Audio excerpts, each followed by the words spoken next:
This is Cerebral Cinema. Movies of the mind. Cerebral Cinema and the WON Radio Network present to you Superwoman. Yes, Superwoman, the dynamic crime fighter. Superwoman, the champion of justice. Superwoman, who in truth is mild-mannered Chicago news reporter Emily Nesbacher. Sunday is a big day on CBS. Still waiting in the wings to bring you a variety of entertainment are Rocky Jordan, Horace Heidt, Our Miss Brooks, Evelyn Knight, The Whistler, Red Skelton. Now, Del Monte Foods bring you a world of adventure with Rocky Jordan.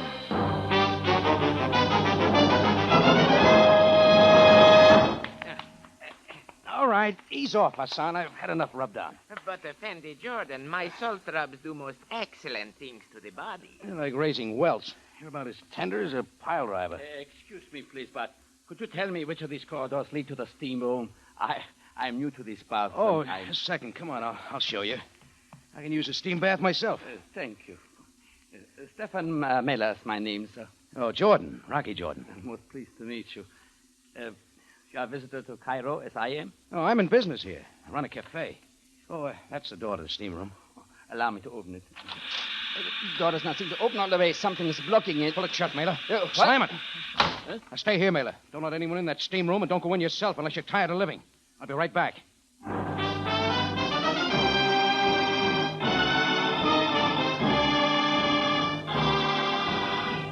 Del Monte, the brand you trust for flavor in so many good foods. Yes, Del Monte, the best-liked brand of canned fruits and vegetables in the whole wide world, takes you now to the Cafe Tambourine for another adventure with Rocky Jordan. The Cafe Tambourine in Cairo, gateway to the ancient East, where modern adventure and intrigue unfold against a backdrop of antiquity. Tonight's Rocky Jordan adventure, an air of death.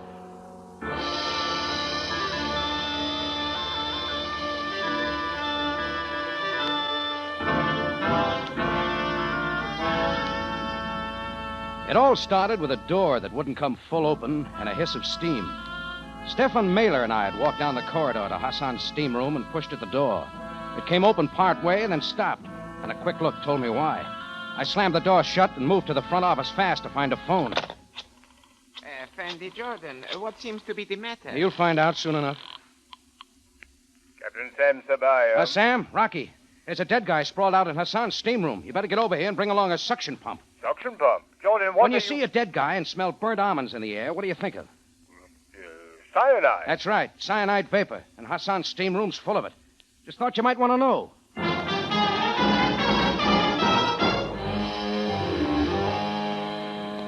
Sam showed, but it was an hour before the room was clear of the poison gas, and we found out who the dead man was. His name is Emil Groutman, Jordan. Oh, yeah, runs a small tobacco shop in the Caliph Arcade. Hassan, do you have the names of the men who were in your bath today? Yes, Captain. I shall prepare a list for you immediately. Hey, Sam, get a load of this water bottle. I found it sitting in the corner. Smell it. Acid. Yeah. Looks like this is what made the cyanide gas. The cyanide tablet with a protective coating dropped in the acid. First, the acid had to eat away the coating, giving the killer time to get away. Then it went to work on the tablet, making the poison gas. You know, your knowledge of so many things sometimes astounds me. Well, I shall get a list of names from Hassan. Jordan, and you too, Mr. Muller, I wish you to know that your name shall be on the list also. So we will meet again. Mr. Jordan, I want to thank you for what you did. If you had not shut the door to the steam room... Oh, forget it, Mailer. I didn't do it just for you. It was my life, too. I'm most indebted to you. If there is ever anything that I, in my humble way, may do for you, please feel free to ask. Okay. Who knows? I may take you up on it sometime. Oh, I'll see you later, Mailer. Drop in at the Tambourine. Yes, I shall be most happy to.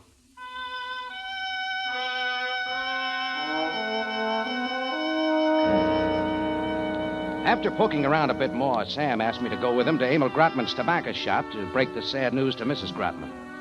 A silver sign saying the best in domestic and imported tobaccos, we mail anywhere, hung in the window. Sam and I went in. Mrs. Grotman was standing behind the counter, a small, thin woman with dark skin and sunken cheeks. Sam introduced himself. It was his party, so I let him carry the ball. Mrs. Grotman, I'm afraid that I have sad news for you. Sad news, good Captain Sabaya, is not foreign to me. Your husband, Mrs. Grotman, is dead. Didn't you hear, Mrs. Grotman? Emil's dead. I heard the good captain. You do not seem surprised at the news. Perhaps that is because I am not. Look, I found him in Hassan's steam room. He was murdered. Thank you for telling me. I shall make any arrangements necessary for the funeral. You indicate very little feeling for your husband. Does it seem so to you?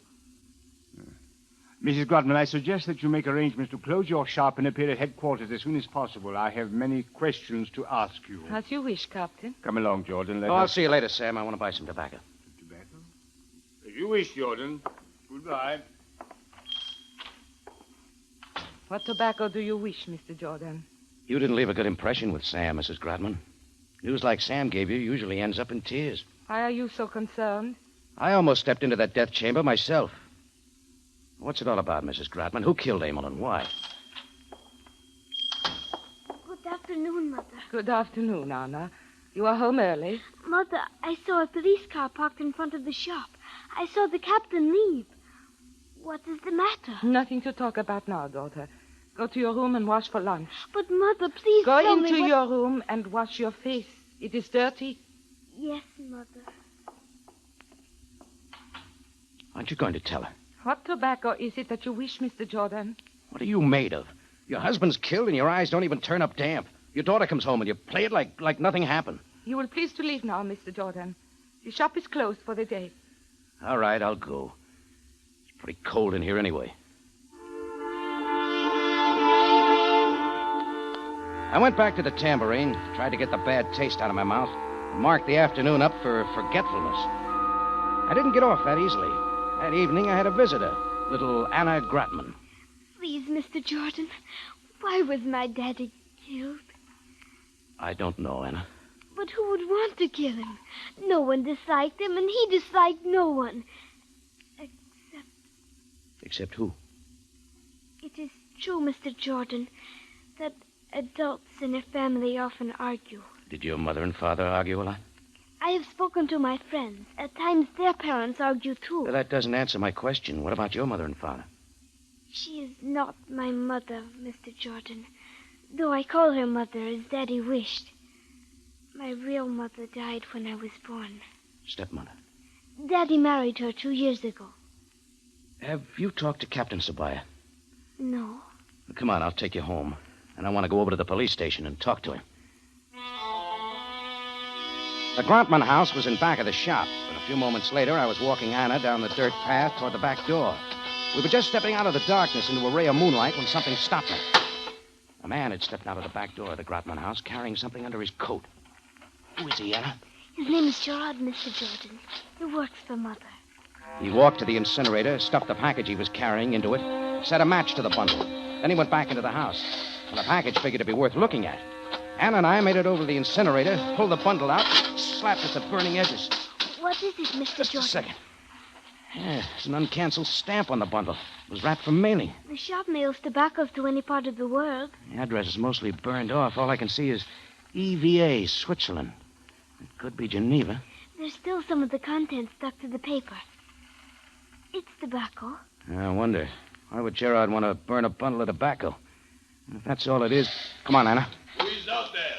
Stop thief! It's Gerard, Mr. Jordan. He sees us. Anna, duck around that building and then go back home. Meet me at the tambourine later. But what of you, Mr. Jordan? Gerard has a knife. Gerard wants this package. He's not going to get it. I'll lose him. Now go on, beat it.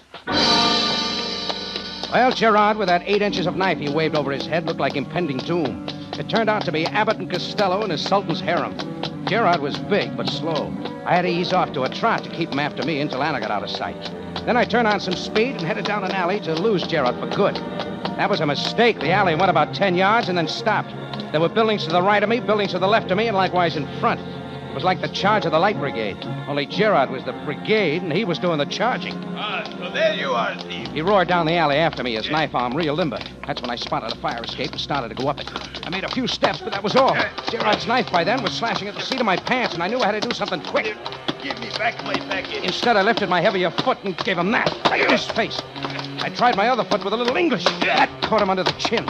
He stumbled backwards and flopped into a puddle of water and lay still. I left him there. Under a street lamp, I examined the package. Mixed with the tobacco were the grains of a white powder. Cyanide? Maybe. 5 minutes later, I was heading for a chemical laboratory to have the white powder analyzed. I figured that was going to blow up the Grotman killing like a keg of dynamite. And it might just as well be me who set off the charge.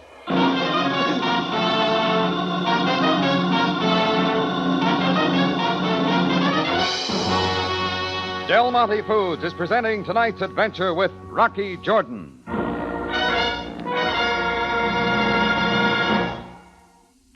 As the saying goes, friends, there are always two sides to every question. But when you stop to think about the catsup buying question, you might say there are four sides to it: quality, flavor, dependability, and price. And I've found that those four things are so important, especially when I'm faced with the problem of staying within my food budget and yet serving satisfying meals to my family. You'll find Del Monte catsup is four good things rolled into one. Everybody knows Del Monte means quality in any food. And as for flavor, why, Del Monte is the only catsup made with pineapple vinegar, the sparkling extra fine vinegar that brings out so much fine tomato flavor in catsup. Talk about extra lively spiced tomato flavor. Del Monte catsup really has it. And as for dependability, well, what could be more dependable than a catsup packed by the world's largest-selling, best-liked brand of canned fruits and vegetables, Del Monte? As a homemaker, I've found price is important, too. That's another wonderful thing about Del Monte catsup. For all its dependable quality and flavor, Del Monte catsup actually costs less than many other quality brands. Yes, when it comes to buying catsup, you can't beat Del Monte for the big four: quality, flavor, dependability, and price. Ask your grocer for Del Monte catsup tomorrow.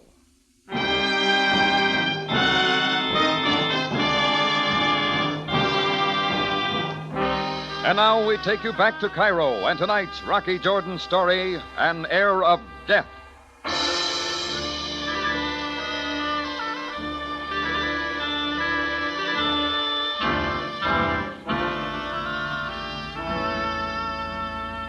Well, it got off to a running start. Emil Grotman turned up dead from breathing cyanide fumes in Hassan's steam room. The how was easy to figure: cyanide salts in acid. But the who was tougher. There were over a dozen men in Hassan's baths, including myself and Stefan Mailer, who found the body with me, and there was Hassan himself. Add to that list Grotman's wife, his daughter, and Gerard, a helper around the shop. The why wasn't easy to figure either. Well, the package Gerard wanted to burn could tell something, that was for sure. So I hustled it over to Joseph Schumer's chem lab and had him run some tests, hoping it would turn up cyanide. I came to Cairo to set up a chain. Red and yellow drugstores. Smiling Joe Schumar, everything from penicillin to itching powder. I was going to make a fortune. The test, Schumar. Look at me. I end up in a 2x4 store selling whorehound to a bunch of toothless natives. The test, Schumar. What tests? Oh, well, these. Oh, I finished them long ago. Cyanide? Cyanide, he says. Yeah, you layman. Okay, expert, tell me. Narcotics. Narcotics? Opium, to be specific. It fits. Grotman's shop was the ship-off place. We mailed to any part of the world. Tobacco flavored not too slightly with dream powder. And Emil's killing's tied in. Yeah, thanks, Schumar. I'm going to take the package in your report to Mr. Jordan, Sam. watch out, behind you. Huh?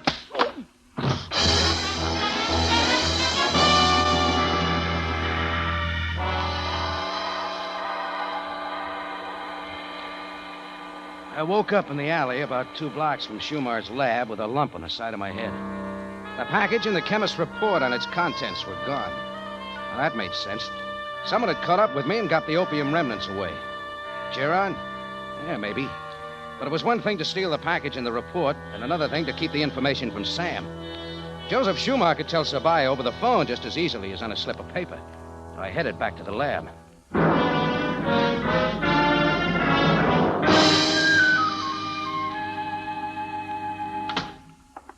Hey, who knocked me out, Schumer? The big guy with the knife? Who knocked you out? What are you talking about? The package is gone, Schumer, and so's your report to Sabaya. Now get Sam on the phone. What package, Mr. Jordan? What report? You know what package. The one with the opium in it. I came to Cairo to start a chain. Red and yellow stores. I was going to make a mint on suntan lotion. That's all I know. What are you trying to pull, Schumer? 10 minutes ago, you got through doing an analysis on the contents of a package I brought in. It turned up opium. There must be some mistake. Yeah, and you're making it. I'd have called Sabaya myself. Tell him what you want. I'll deny it. I want to stay in business. I know nothing about nothing except red and yellow stores. I don't know about the red part, but you sure could be the manager of a chain of yellow ones. Okay, I'll work it out another way.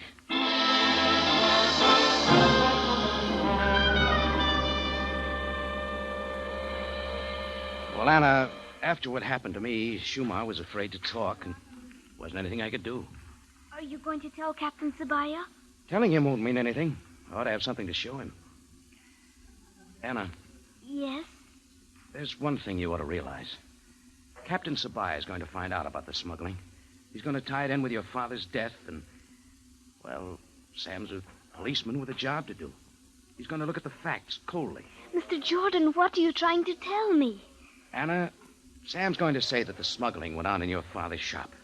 The mailings went out under his name. But, Mr. Jordan, it is not his shop. Even before he and my stepmother married, it was her shop. He found out about the smuggling and was killed for knowing? Oh, maybe. Anna, what we need is a way to find out who's really selling that stuff. We need a way to bring it out into the open. Mr. Jordan? Oh, yeah? Good evening, Mr. Jordan. Oh, Mr. Mailer. Your associate from that dreadful incident at Hassan's steam room. I took this occasion to accept your invitation to come to your cafe. Mailer. Mailer, did you mean it when you said if there was anything you could do for me to call on you? Well, of course, Mr. Jordan. My debt to you is a large one. All right. I can use you now. Anna, I think I know how we can smoke out the smuggler and the killer. Come on, let's go into my office. I'll tell you all about it. An hour and a half later, Stephen Mailer and I were in his hotel room waiting for a knock on the door. The plan was simple. I had set Mailer up as a buyer from the U.S. in Cairo to make contacts and to spend $200,000. That was a lot of bait, and it'd bring out the fish. Word was dropped at a waterfront bar. The Cairo underworkings were to bring the seller to Mailer and to me. So we waited. I have never done such a thing before, Mr. Jordan. We learn new things all the time. But this buyer of... I hope they do not find out about it in Johannesburg. As soon as this is over, I'm going to fly home. Well, Mailer started fanning himself with the envelope that contained his airplane ticket. He kept stewing, and we kept waiting. We met an assortment of small-time peddlers.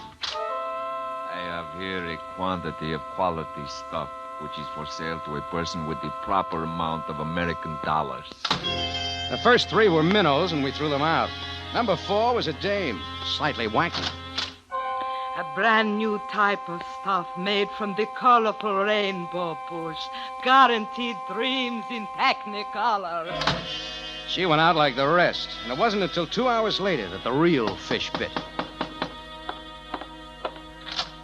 Standing there, minus his knife, was Gerard. I grabbed him and dragged him into the room. What are you doing? What are you doing here, Gerard? You heard that Mailer was buying stuff. You came to make a sale. No, I did not. You're the one who mailed the stuff in Grotman's tobacco. No, that is not so. Yeah, then what is? I am just a messenger. For who? I cannot say. All right, we can waltz around once more. No, do not hit me. Mrs. Grotman sent me. Is that level? She sent me. Come on. We're going over to see her. Want to come, Mailer? No. I think I have had enough of this. I must prepare to go home to Johannesburg. Okay. Come on, Gerard.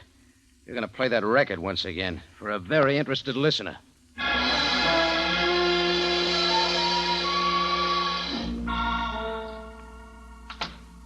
I did not expect to see you again, Mr. Jordan. Oh, our lives are full of surprises. I brought in a bird that wants to sing. We've got something to talk about, Mrs. Grotman. I do not believe we have anything to talk about. Oh, no? Your husband found out the opium was being smuggled out of the country in the tobacco bundles. That was too much information to have and to live. So you are of the opinion Emil was murdered because of that? He's got a lot of support. Let's expand. Who's the key to the puzzle, the real smuggler? I set Mailer up as a buyer. Gerard shows, ready to sell. Only he makes it real convincing he's just an advance man for someone else. You. You've got 10 seconds to talk your way out of it, Mrs. Grotman. I have nothing to say. When Sabaya gets the story, he'll figure you killed your husband. You'll see to it you have plenty to say. The good captain may try as hard as he wishes, Mr. Jordan. He will still have to prove quite definitely that I was the smuggler and that I killed Emil. And you don't think he can do it? Perhaps he can. Perhaps he can, Mr. Jordan. You know something, Mrs. Gratman? I don't think he can either. Why? Because you didn't kill your husband. You are most changeable, Mr. Jordan. Emil was killed in the steam room of Hassan's Baths for Men. Things being as they are, you couldn't have even gotten through the front door. So that takes me back to you, Gerard. Me? You could have gotten into the steam room, and you could have done it for Mrs. Gratman. Oh, but that was not possible, Mr. Jordan. I was not even near Hassan's bath this afternoon. I was across town all the time. Got a way to prove it? Of course I have, Mr. Jordan. I was with Anna all the time. And he was. Anna verified his story, and Gerard was cleared. So was Mrs. G, since she didn't have the entrance requirements to get into Hassan's baths. Well, my whole theory fell apart like a paper hat in a rainstorm. I left the Gratman house, phoned Sam to bring him up to date. Then I asked him how he was doing. There are 8 names on the list that Hassan supplied me, Jordan. Already 5 have been checked and cleared. So Sam still had 3 left. I wished him good hunting, caught a cab, and headed back for the tambourine. But I never got there. A simple little billboard sign changed my plans. Take TWA Constellation to Athens, Rome, Geneva, Paris, and New York. That's all it said, but it was enough. I made a quick stop at the central office, and 20 minutes later, I was pressing a hotel buzzer. Oh, Mr. Jordan. Hi, Mailer. Is it all over, Mr. Jordan? No, not yet, but it's getting there. Let me see your airplane ticket. What? Your airplane ticket. You said you were flying home to Johannesburg. But why should you want to see it? Oh, never mind. I don't have to see it. I saw the envelope. It had a TWA stamp on it. TWA doesn't fly to Johannesburg, but it does fly to Geneva, Switzerland. And that's where your ticket's marked for. So you lied. Why? Mr. Jordan, I do not understand your Sam's got 3 names left on his list. One's mine, one's Hassan's, and the other is yours. Oh, Captain Sabaya said as much. He said that I didn't do it. So that leaves Hassan and you. You both were there. Either one of you could have slipped into the steam room and set up the contraption that made the cyanide gas, if you had the equipment. Throw open your suitcase, Mailer. My suitcase? Mr. Jordan, if you All right, I'll throw it open myself. There we are. Oh, you a drinking man, Mr. Mailer? This whiskey flask. Empty. It doesn't smell like it carried whiskey. Acid, maybe? Acid? Good heavens, Mr. Jordan, you're not trying to say What's that this? The label on the jar says vitamin tablets. Are you unhealthy, Mr. Mailer? Mr. Jordan, your actions are most peculiar. You have come here, upset my suitcase. What are you doing? Just pouring a glass of water for you. Make the vitamin pill slide down easier. You're going to take one, Mailer. It's that time. I am not going to take one. Hey, you're turning pale. 1 vitamin pill, guaranteed to give you your color back.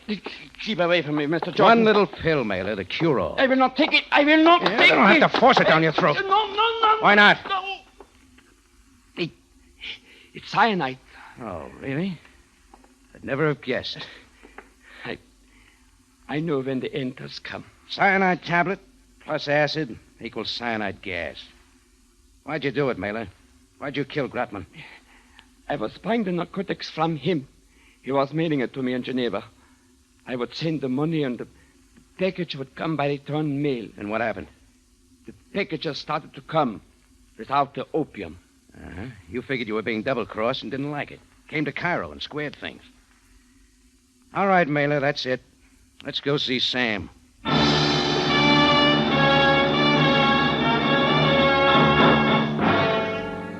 In just a moment, Rocky Jordan returns to conclude tonight's story.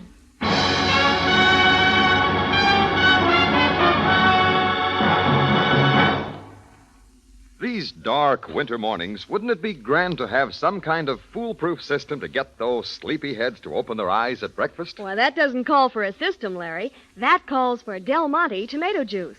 There's nothing like a big glass of that delicious summer tomato flavor to get folks to wake up and like it. Yes, and Del Monte tomato juice really opens your eyes to just how fresh-tasting and natural-tasting tomato juice can be. Seems like Del Monte has turned the trick of capturing all the rich, natural flavor of the finest tomatoes. Well, I've had plenty of tomato juice in my time, but I've never found one that's quite so refreshing as Del Monte. Del Monte really has that true ripe tomato flavor down pat. So that's what makes it taste good any time of day. Before meals as an appetizer, between meals as a pick-me-up, or with meals as a real satisfier. To try it is to like it, friends. So enjoy Del Monte tomato juice soon. Back now to Rocky Jordan for the conclusion of tonight's story.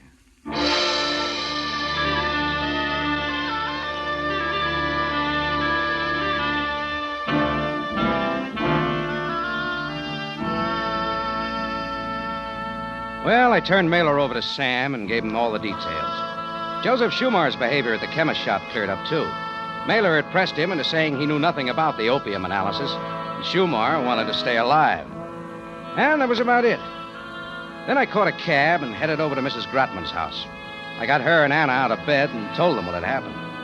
Mrs. Grotman had something real interesting to say. Anna, would you please leave the room for a moment? Yes, Mother. Mr. Jordan, it may seem to you that I have been acting without feeling through this entire affair. Well, I can't say that it didn't occur to me. It is not that I have had no feeling in this matter, Mr. Jordan. In fact, it is because I have had too much feeling. I'm afraid you'll have to clear that up. It is not that I loved my husband. I did not. After we were married some time, I found out what he was doing. Using my shop for the smuggling. We argued much, but he would not change his ways. I knew it would lead to serious trouble, and that it would certainly affect Anna. I'm still listening. Mr. Jordan, I killed my husband, Emil. What? The packages he was fixing for mailing to Geneva, I had Gerard burn. I mailed another package just of tobacco in its place. So you see, I am indirectly responsible for his death. No, you're not, Mrs. Grotman. You may feel you are, but you're not. You were trying to protect yourself and Anna. But it worked out this way isn't your fault. I wish I could believe it. You can and you should. I can figure out another thing, Mrs. Grotman. I know why you didn't tell Sam anything about the smuggling after Emil's death. You didn't want anyone to know Emil was a smuggler. I did not want Anna to know. That's what I meant.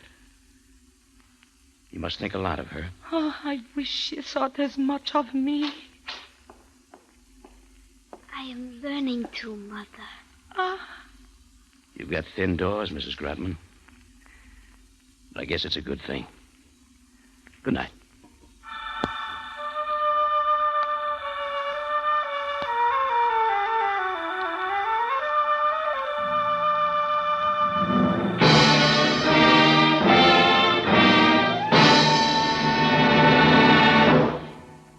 For the finest in tomato flavor, enjoy the whole family of Del Monte tomato products. Del Monte catsup and chili sauce. Del Monte tomato sauce and tomato juice. And Del Monte whole peeled tomatoes. Remember, buy wisely. Buy for flavor. Buy Del Monte. Del Monte, the brand you trust for flavor in so many good foods. Rocky Jordan, written by Gomer Cool and Larry Roman, stars Jack Moyles in the title role with Jay Novello as Sam Sabaya. This program is produced and directed by Cliff Howell, with original music composed and conducted by Richard Arrunt. Remember, you have a date next week at the Cafe Tambourine, run by Rocky Jordan. Same time, same station. And the story is The Return of Tony.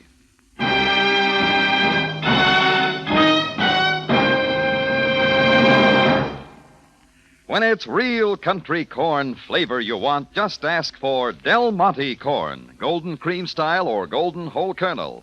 Yes, if you want rich, sweet, melt-in-your-mouth, butter, tender corn, it's easy to get Del Monte. the brand that always puts flavor first.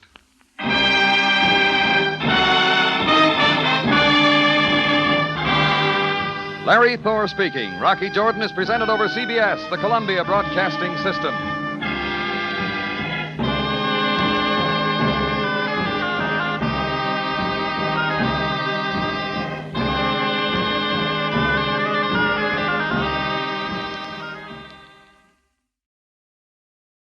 Cerebral Cinema hopes you have enjoyed this movie of the mind.